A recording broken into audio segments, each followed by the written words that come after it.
অনির্বাণের মুখে রায়কে বিয়ে করার কথা শুনে চমকে গেল সূর্য। সম্পূর্ণ জানতে ভিডিওটিতে একটি লাইক করে দেখতে থাকো। গল্পের শুরুতেই দেখা যায় শর্মি তো প্রচণ্ড রেগে যায়, কারণ অনির্বাণ তাকে কথাগুলো বলতে লেট করে ফেলেছে। আর অনির্বাণ যে এইভাবে হুট করে বাড়ি ছেড়ে চলে যাচ্ছিল সেটাও তো শর্মি জানতো না। এই সব কিছুর জন্য অনির্বাণকে রীতিমতো বালিশ দিয়ে মারতে থাকে আর বলে, কুট্টিদা তুই কিন্তু এই কাজটা একদমই ঠিক করিসনি, তুই তোর বোনকেও জানালি পর্যন্ত না, এটা কি তুই ঠিক করেছিস? তোর কি মনে হয়? আর তখনই কুট্টিদা বলে, আরে বাবা আমি তো বলছি আমার ভুল হয়ে গেছে, ঠিক আছে আমি আর কখনো ভুল করব না, এবার তো ক্ষমা করে দে। আর তখনই শর্মি বলে, ঠিক আছে তোকে এইবারের মতন ক্ষমা করে দিলাম।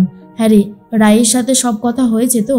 তখনই অনির্বাণ বলে, রায়ের সাথে সমস্ত কথা হয়ে গেছে, এমনকি রায়ের মায়ের সাথেও সমস্ত কথা হয়ে গেছে, আশা করি আর প্রবলেম হবে না। তখনই শর্মি বলে, তাহলে তো ভালোই হয়েছে, যা হয় ভালোর জন্যই হয়। একটা কথা আমাদেরকে মনে রাখতে হবে, হ্যাঁ, তবে এটা তো ঠিকই যে রায় যেভাবে আমাদেরকে পাশে পেয়েছে সব কিছুতে আমাদেরও উচিত ওর আমাদের পাশে থাকা, তাই না? আর এর মধ্যে অনির্বাণ বলে, সে তো ঠিকই, ভাই মেয়েটা খুব ভালো, আর আমি ওকে চিনতে ভুল করেছিলাম। তখনই শর্মি বলে, আমি তো সবসময় রায়ের পাশে ছিলাম, কিন্তু রায় যে ওইরকমভাবে ব্যবহার করলো ওটা আমার খুব খারাপ লেগেছিল। তারপর যখন আজকে সকালে এসে পুরো ব্যাপারটাকে সলভ করে দিল, তখন তো আমার আর কোনো দুশ্চিন্তাই থাকলো না।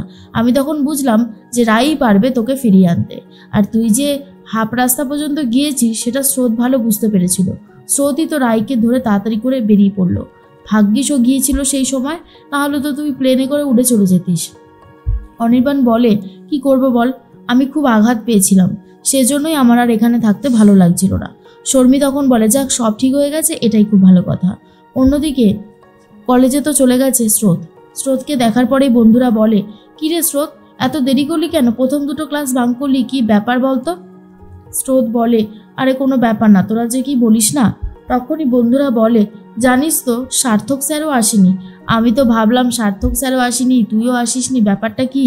স্রোত তখন বলে, ধুস, কোনোই ব্যাপার না, সার্থক স্যারের সাথে তোরা যে আমাকে কেন গোলাচ্ছিস আমি তো সেটাই ভাই বুঝতে পারছি না। জানিস তো আমি শুধু এটাই চাই, যত তাড়াতাড়ি সম্ভব আমি এই কলেজ থেকে চলে যাই। আমার এই কলেজ থেকে যেতে কষ্টই হবে, কিন্তু তাতে কি, যেতে তো হবেই, বল না গিয়ে কি কোনো উপায় আছে? তবে একটা জিনিস আমাকে বুঝতেই হবে, যত তাড়াতাড়ি সম্ভব সার্থক স্যারের থেকে দূরে যেতে হবে, না হলে স্যার শুধুই আমাকে অপমান করতে থাকে। সবাই তখন বলতে থাকে, তুই চলে গেলে আমাদের কিন্তু খুব কষ্ট হবে রে স্রোত। স্রোত তখন বলে, সে তো জানি, কিন্তু কি করব বল, এছাড়া আর কি কোনো উপায় থাকে? এর মধ্যেই স্রোত কথা বলছিল বন্ধুদের সাথে আর ভাবে, সার্থক স্যার আসেনি কেন, একবার সার্থক স্যারের বাবাকেও ফোন করে দেখতে হবে, অনেক দিন হয়ে গেছে সেভাবে আঙ্কেলের সাথে কথা হয় না। এদিকে সার্থকের বাবার অবস্থা একদমই ভালো না। তার সার্থকের পিসিমণি এসে দেখতে থাকে আর বলে, দাদা তুমি এই ওষুধটা খেয়ে নাও, তুমি একজন ডাক্তার হয়ে যদি ওষুধগুলো না খাও তাহলে কি করে হবে বলো তো? নাও হা করো, আমি তোমাকে খাইয়ে দিচ্ছি। এরপরেই খাইয়ে দেয়। উজ্জ্বলবাবু বলে, আমার তো দিন শেষ হয়ে এসেছে, আর কি হবে? পিসিমণি ঘর থেকে বেরিয়ে যেতেই সার্থক আস্তে আস্তে ঘরে ঢুকছে, আর ঘরে ঢুকে রিপোর্টগুলো দেখার চেষ্টা করে আর বুঝতে পারে গন্ডগোল একটা হয়েছে। উজ্জ্বলবাবু বলে, কি ব্যাপার, চলে যাচ্ছ? আমার খোঁজ নেওয়া হয়ে গেছে, রিপোর্টগুলো তো দেখলে, নিশ্চয়ই বুঝতে পেরেছ তোমার বাবা আর তোমাকে জ্বালানোর জন্য বেশি দিন এই পৃথিবীতে নেই, সে খুব কম সময়ের মধ্যেই এই পৃথিবী থেকে বিদায় নিতে চলেছে। আর তখনই কোনো কথা বলতে পারে না সার্থক। সার্থক বলে, তুমি যদি ভেবে থাকো এই সমস্ত কথা বলবে, সেগুলো শোনার আমার সময় নেই। তখনই উজ্জ্বলবাবু বলে, তুমি কলেজ যাওনি কেন? সার্থক বলে, সেরকম ইম্পর্টেন্ট কোনো ক্লাস নেই, তাই যাওয়া হয়নি। তখনই সার্থকের বাবা বলে, তুমি কি আমাকে দেখার জন্যই থেকে গেছো বাড়িতে? না মানে স্যারদের কাছে তো সব কটা ক্লাসই ইম্পর্টেন্ট হয়, তাই না? সার্থক তখন বলে, তুমি কি ভাবছো তোমাকে দেখবো বলেই কলেজে যাইনি? তেমনটা মোটেও ভেবো না। এরপর সার্থক ঘর থেকে বেরিয়ে যায়, আর তার মধ্যেই সার্থকের বাবার ফোন এসে গেছে। উজ্জ্বলবাবু কথা বলতে থাকে স্রোতের সাথে। স্রোত তখন বলে, আঙ্কেল কেমন আছো বলো। আঙ্কেল বলে, এই চলছে কোনো রকমের। গলার আওয়াজ শুনে স্রোত বুঝতে পারে কিছু একটা প্রবলেম হয়েছে। স্রোত তখন বলে, তুমি ঠিক আছো তো? কী হলো, কথা বলছিল না কেন? উজ্জ্বলবাবু বলে, যাক তাহলে বুঝতে পেরে গেছিস, ধরা পড়ে গেলাম, আসলে শরীরটা খুব একটা ভালো নেই, তোকে একটা অনুরোধ করব। স্রোত তখন বলে, হ্যাঁ বলো না, কি অনুরোধ করবে? উজ্জ্বলবাবু বলে, একটা বার আসবি, তোকে একটু দেখতে চাই। স্রোত তখন বলে, নিশ্চয়ই যাব, কেন যাব না, তুমি একদম ভেবো না।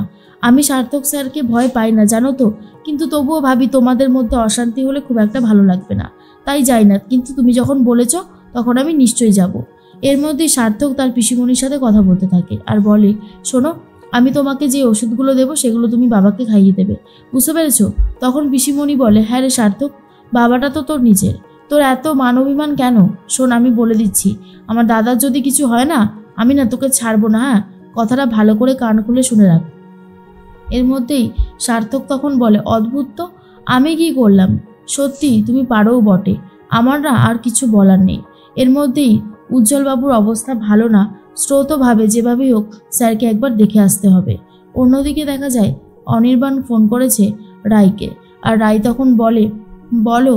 আর অনির্বাণ বলে, এই যে রায় মুখার্জি, আপনি তো আজকেও দেখলাম অফিসে আসলেন না, এটা কিন্তু ঠিক হচ্ছে না। কালকে যখন অফিসে আসবেন অবশ্যই একটা দরখাস্ত লিখে নিয়ে আসবেন, কেন এই কদিন আপনি কামাই করছেন, বুঝলেন? এরপরে রায় বলে, সত্যি তুমি পারোও বটে অনির্বাণ। অনির্বাণ তখন বলে, সে তো পারতেই হবে, যাই হোক আমি ফোনটা রাখছি, আর তাড়াতাড়ি করে বিয়ের ব্যবস্থাটা করে ফেলবো, বুঝেছো? হাতে সময় বেশি বাকি নেই। এর মধ্যেই বৌমণি বলে, কি ব্যাপার অনির্বাণ, এত কথা কিসের? হ্যাঁ, অনির্বাণ বলে, ও বৌমণি, আরও একটা ব্যাপার, রায়কে আজকে সন্ধ্যাবেলায় কফি শপে একটু আসতে বলো তো। আর রায় তখন বলে, অসম্ভব, মা অনুমতি দেবে না, আমি যাবই না। তখন বৌমণি বলে, যাবে অনির্বাণ, যাবে, আমি রায়কে অবশ্যই পাঠিয়ে দেব। এরপরেই ফোনটা কেটে দেয়। তখনই রায় বলে, বৌমণি তুমি বললে কেন বলো তো? বৌমণি তখন বলে, এই তুমি যাবে না কেন? যাবে যাবে, না গেলে হয় নাকি? এতবার করে বলেছে তোমাকে যেতেই হবে। জানো তো রাই, এই সেই সময় যখন এই সময়টায় তোমরা দুজন মিলে অনেক ভালো ভালো সময় কাটাবে। দেখো, মানুষের জীবনের কথা কিছুই বলা যায় না, পরবর্তী সময় কি হবে, আদৌ কোনো কিছু ঠিক থাকবে কি না সেটাও আমরা জানি না, কিন্তু যেটুকু সময় পাচ্ছ সেটুকু সময় অন্তত আনন্দ করে নাও। দেখলে তো তোমার দাদাভাইয়ের জীবনটা কেমন হয়ে গেল, আর এখন সে আর ঠিক মতন কথাও বলে না, কিন্তু শুরুতে তার কথাগুলোই আমার কাছে সব থেকে বেশি ভালো লাগতো। রাই বলে, বুঝতে পারছি, কিন্তু দেখবে সব ঠিক হয়ে যাবে। এর মধ্যেই অনির্বাণ চলে গেছে সৌর্যদের বাড়িতে। সৌর্য দেখে তো পুরোই অবাক হয়ে যায় আর বলে, কি ব্যাপার তুই? সৌর্য তখন বলে, আয় ভেতরে আয়।